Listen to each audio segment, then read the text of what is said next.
बिस्मिल्लाहिर्रहमानिर्रहीम। अस्सलाम वालेकुम दोस्तों, आज की वीडियो एक ऐसे मौजू पर है जो दुनिया को हैरान करता है। आपने अक्सर सुना होगा कि कुछ इस्लामिक मुल्कों में कानून तोड़ने पर बहुत सख्त सज़ा दी जाती है, लेकिन सवाल ये उठता है, ये सज़ा इतनी सख्त क्यों है? क्या कुरान और हदीस इसकी इजाज़त देते हैं? और सबसे बड़ी बात, क्या यही वजह है कि मुस्लिम मुल्क दुनिया के सबसे सेफ कंट्रीज़ में शामिल होते हैं? चलिए आज हम इस राज को कुरान और सुन्नत की रोशनी में समझते हैं। इस्लामिक मुल्कों में जो सबसे पहली और ख़तरनाक सज़ा है वो रेप की है। दोस्तों, इस्लाम रेप को दुनिया का सबसे बड़ा जुल्म मानता है। कुरान में फरमाया गया है कि जिना के करीब भी मत जाओ।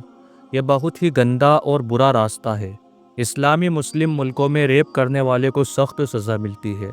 कुछ मुल्कों में सज़ाए मौत और कहीं स्टोनिंग यानी संगसार करने की सज़ा मिलती है। ये इसलिए है ताकि कोई भी औरत, बच्ची या इंसान सोसाइटी में खुद को अनसेफ ना महसूस करे। दूसरी ख़तरनाक सज़ा चोरी की है। कुरान में अल्लाह ताला ने फरमाया, जो आदमी या औरत चोरी करे तो उसके हाथ काट दो। यह उनके लिए अल्लाह की तरफ से सज़ा है।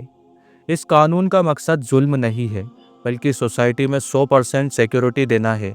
आज भी सऊदी अरेबिया जैसे मुल्कों में अगर आप बाज़ार में मोबाइल, सोना या पैसा रख कर चले जाओ तो वापस आने पर वो जहाँ था वही मिलेगा।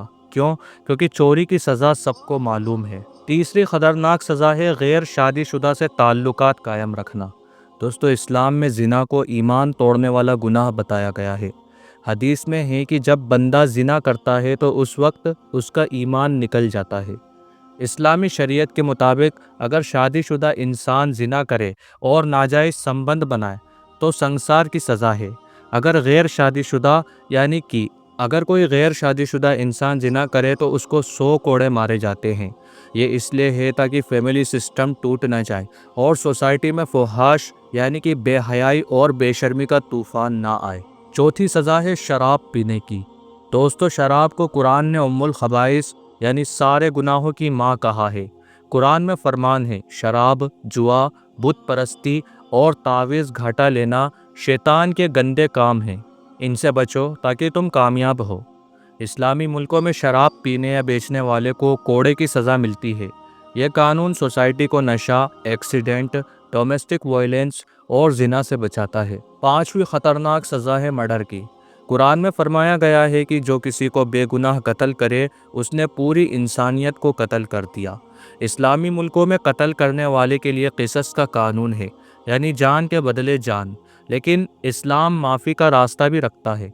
अगर कातिल और कत्ल होने वाले के फैमिली में सुलह हो जाए तो दिया यानी कि ब्लड मनी अदा करके माफ़ी मिल सकती है। दोस्तों, आपने देखा होगा कि सऊदी अरेबिया, कतर, यूएई और ईरान जैसे मुल्कों में क्राइम रेट दुनिया के सबसे कम है।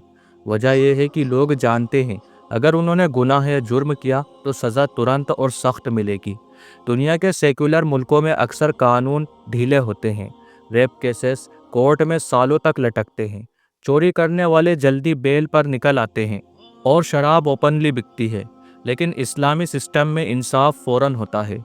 इसी वजह से लोग गलत काम करने से पहले 100 दफ़ा सोचते हैं। दोस्तों, ये कानून जुल्म करने के लिए नहीं बल्कि इंसानियत को जुल्म से बचाने के लिए है।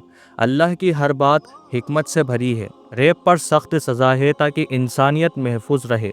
चोरी पर सख्त सज़ा है ताकि माल और इज़्ज़त महफूज रहे। जिना पर सज़ा है ताकि ख़ानदान और नस्ल महफूज रहे। शराब पर सज़ा है ताकि सोसाइटी पाक रहे। कत्ल पर भी सख्त सज़ा है ताकि ज़िंदगी की हुर्मत महफूज रहे। कुरान और सुन्नत का असल मकसद सिर्फ ये है कि इंसानियत, इज़्ज़त और अमन के साथ ज़िंदगी गुजार सके। दोस्तों, जो लोग कहते हैं कि इस्लामी कानून सख्त है, उन्हें समझना चाहिए कि असल में ये सख्ती ही इंसानियत को बचाती है। जहाँ अल्लाह का सिस्टम है वहाँ अमन है, और जहाँ इंसान अपना सिस्टम चलाता है वहाँ जुल्म और फसाद बढ़ जाता है। इस वीडियो को ज़्यादा से ज़्यादा शेयर करें ताकि लोग समझ सकें कि इस्लामी कानून इंसानियत के लिए रहमत है, ना कि सख्ती। अल्लाह ताला हमें अपने दीन और इस्लाम को समझने की तौफीक अता फरमाए। आमीन।